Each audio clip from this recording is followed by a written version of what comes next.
Hi, I'm Mark King, investment editor at Columbia Threadneedle Investments, and here's what's in my weekly column. So, Article 50 has been invoked this week, formalising Britain's intent to leave the European Union.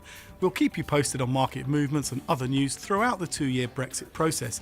But this week is also important because the end of the tax year on the 5th of April is looming ever closer, which means time is running out to use this year's ISA allowance. Individual savings accounts, or ISAs, allow people to save or invest money in a tax-free wrapper.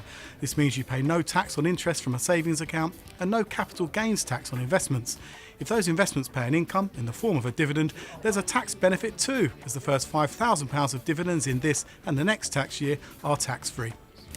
So this tax year you're able to save or invest up to £15,240, but in the following tax year, which begins on the 6th of April, that allowance rises to £20,000.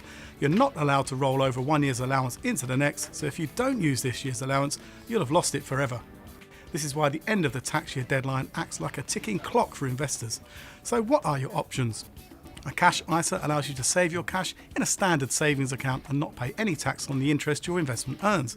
They're considered low risk, as the bank or building society you save with would have to go bust before you lose your money, and even then, your savings are protected by the Financial Services Compensation Scheme to the tune of £85,000 per person per firm.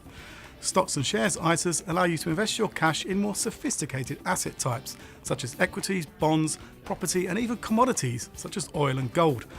Stocks and shares ISAs are usually higher risk, as the value of the assets you can place within them can rise and fall depending on a wide range of factors. However, for long-term growth they are considered more useful, as investors can benefit from their money being invested in the stock market for a long period of time, and also benefit from the power of compounding, which is when any money you make on your investment tops up your original deposit and boosts your ongoing returns, amplifying them over time. Before you save or invest, you should first decide what you wish to save or invest for, when you'll need the money, and your attitude to risk. Only then can you choose the right type of ISA for you. And from the 6th of April, that choice may take a little longer, as new types of ISA are launching, the Lifetime ISA and the Innovative Finance ISA. To find out how they work and more on what to remember before you invest in an ISA, check out this week's column. See you next week.